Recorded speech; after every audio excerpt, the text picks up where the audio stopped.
Jeg tror jeg sa I et intervju I 2017, da Spirit faktisk ikke var skrevet ennå, men at det skulle handle om glede. Og verden hang ikke helt på greip I 2017, og jeg sa at kan man skrive glad musikk I en trist tid? Og så tenkte jeg, kanskje man faktisk da trenger glad musikk. Og energisk musikk.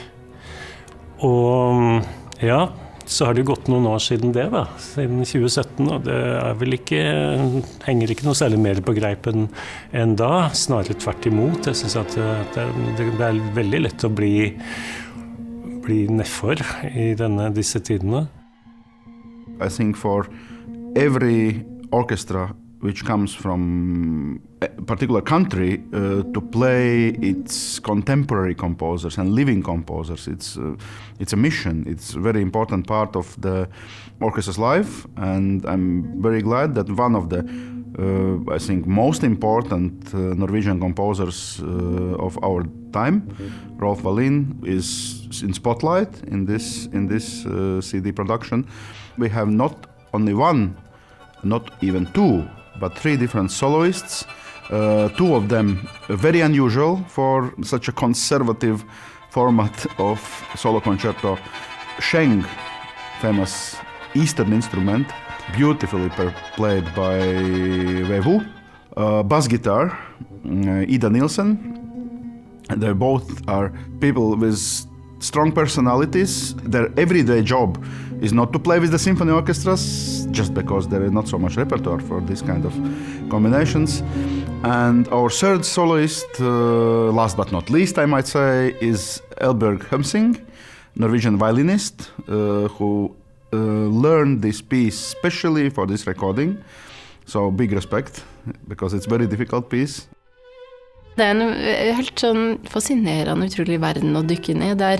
Det litt sånn følelsen til at alt du tenker at du vet om musikk plutselig noe helt annet. Og det veldig, virkelig lærerikt.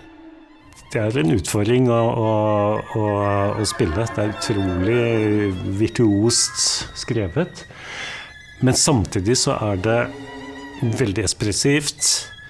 Det skifter liksom, det sklir fra et uttrykk til en annen. Plutselig I løpet av et halvt minutt så man over noe fra noe som veldig vart og innadvendt til noe som kjempebarskt.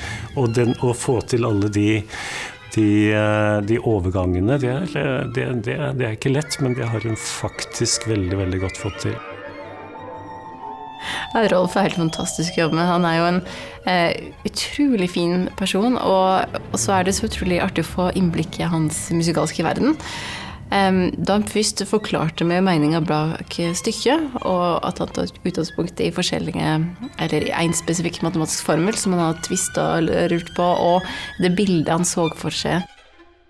Og world, det skrives altså W-H-I-R-L-D, det betyr altså både en verden og en virvel, world, I samme ordet.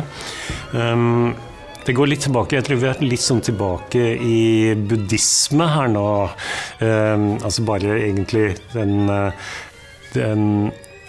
buddhisme og alkemi vi inne I. Og jeg tror det Buddha har sagt at hver liten inne I en vanndråpe så finnes det tusenvis av universer. Så hvis man kan si at hver virvel en verden, og en verden også en virvel. Og I dette stykket her så bruker jeg noe som heter fraktalmatematikk. Og det høres veldig matematisk og firkantet ut, men det også faktisk, det kalles også kaotisk matematikk, og det ikke kaotisk, men det lager masse mønstre, så man kan lage bilder av skyer eller trær, eller sånt man kan etterligne mye av det som skjer i naturen. Og der har jeg faktisk brukt noen formler som lager veldig sånn fantastiske melodier, veldig uttrykksfulle melodier. Så denne fiolinkonserten er blitt egentlig veldig sånn romantisk fiolinkonsert på en måte, sånn som jeg, hvis Brahms, Richard Strauss og så videre, hvordan hvis de hadde levd i dag, kanskje det kunne ha låtet noe som dette. Man må jo på en måte starte med helt blanke ark, og det er jo egentlig utrolig fint. Da er det jo ingen føringer på mange måter, og det er jo det som er så fint med Rolf også, at han er kjempeåpen. Selv om det er hans verk, så har han ikke sagt at slik må det være. Han er veldig åpen for hvordan det kan være, og hvordan vi kan strekke det litt og gjøre andre ting. Og samtidig synes jeg det er utrolig viktig å være veldig tro mot det han har skrevet. Han har jo skrevet det for en grunn, så vi må på en måte få det gjennom også. Men utrolig artig prosess.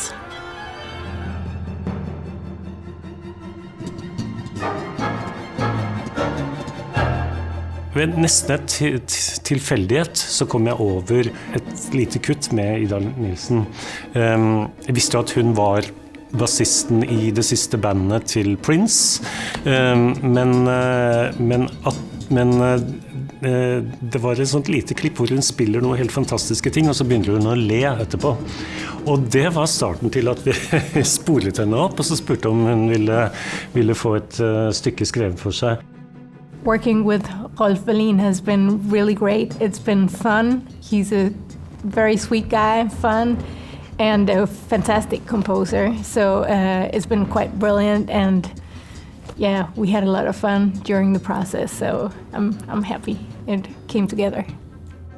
I think the world has just been going through some crazy stuff and I think it's very important to have music that makes you feel joy or makes you feel positive, and I think that's what this piece does.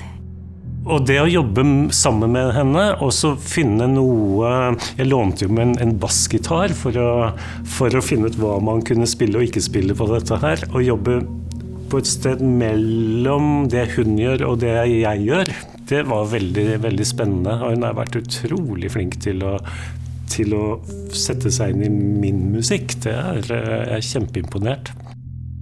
I really also think it's a little bit of a showcase of what it's possible to do on a bass guitar that you don't normally do. And I love the sound of the orchestra. It's beautiful, you know. So, and to be able to play with that is a privilege, I think.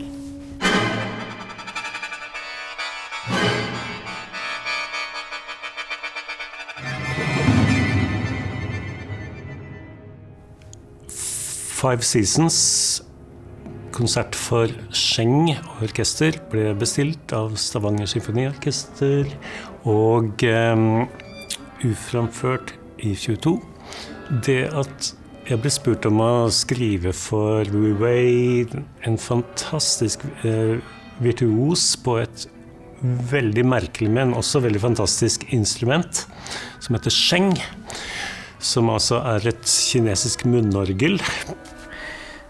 Sheng actually is a very historical instrument from China. They have before 11th century before BC, so before Christus, already in China have this instrument.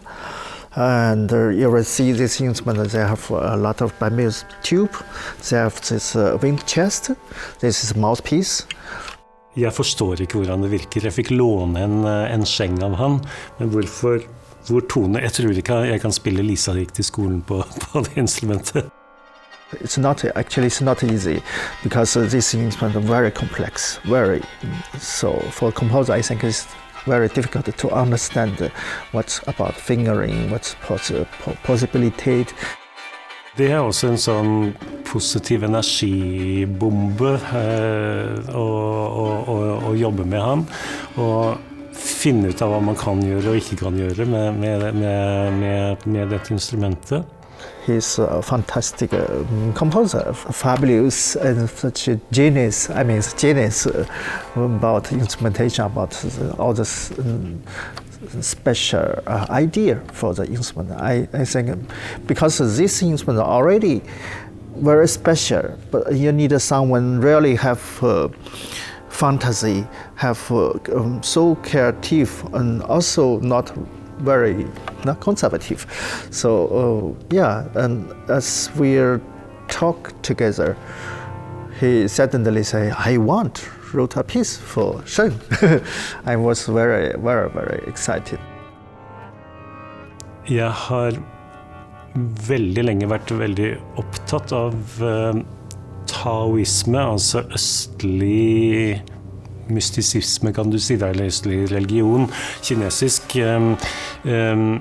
Vi kjenner jo alle yin-yang, men du har også det at de har 5 elementer, ikke som oss, vi har 4 elementer, så de har ett til det. De har altså vann, ild, jord, og så har de metall og tre, altså tre som vokser opp. Og det synes jeg har vært veldig spennende å jobbe med, å tenke hva betyr disse elementene for meg, sånn rent sånn musikalsk, hvordan skal jeg nesten sånn naivt beskrive de forskjellige instrumentene. Vann liksom noe som sildrer nedover, ild noe varmt og hett, og så videre. Og det da med å jobbe med Wu-Wei og orkestret, det var veldig spennende. Så ble jeg utfordret av Stavanger Symfoniorkester til å skrive et helt nytt stykke for bare orkester. Der vi litt sånn tilbake dette med å holde humøret oppe i vanskelige tider, fordi at jeg merket at sånn, kommet ut av koronatiden og så videre, så blir man litt sånn matt, og da tenkte jeg på det å gå fort, to stride på engelsk, det betyr å gå nedover gata veldig målbevisst og kanskje litt raskt, men i hvert fall målbevisst. Og stride, det et stort skritt fremover, så humanity has made a big stride towards sånn og sånt, ikke sant? Så det et stort mentalt skritt også, og det tror jeg kanskje det trengs nå, at vi gjør et lite stride til en litt mer normal og fredelig verden, sånn globalt. Det har jeg veldig merket med symfoniorkestret her. Hver gang jeg innom her, så den positiviteten og engasjementet og intelligensen, altså den kombinasjonen av alle disse tingene, det veldig, veldig flott. Det jeg veldig glad for. Alltid veldig fint å være her i konserthuset. Jeg forsøker å lage musikk som jeg ville satt pris på hvis jeg kom inn i en konsertsal og ikke visste hvem Rolf Wallin var, og at jeg ville være litt annerledes når jeg gikk ut av konsertsalen, at jeg hadde fått noe utbytte. Så på en måte skriver jeg for meg selv. Det høres veldig egoistisk ut, men jeg tror at mine ører ikke helt vanvittig forskjellige fra alle andres ører. Så jeg tror hvis det gir meg noe, så håper jeg at det gir andre noe også. Så da har jeg gått en merkelig vei gjennom masse forskjellige stilarter og gjort mye forskjellig. Et stykke for rød ballong og såpevann og kniv, til en opera om transhumanisme, og til altså det så mye man kan gjøre. Det så veldig, veldig spennende. Jeg spilte jo i rockeband og renessanse-ensemble da jeg var yngre, men innen samtidsmusikken så det så mye spennende man kan gjøre, som man kanskje ikke kan gjøre like mye i andre sjangere, så jeg trives veldig godt. Jeg tror jeg et litt sånn lekende menneske, at jeg nysgjerrig på ting, og dermed så kan jeg, det kan man lage musikk av, og så gjør jeg det. Så at man sitter som komponist, så sitter man alene, altså gjerne med en solist og så videre, men det at folk skjønner disse merkelige tegnene som vi skriver ned, og greier å lage det uttrykket som gjør at lytterne kan forstå hva jeg har tenkt, det ganske utrolig. Og derfor jeg veldig, veldig, veldig takknemlig for alle disse 3 solistene vi har med på den CD-en.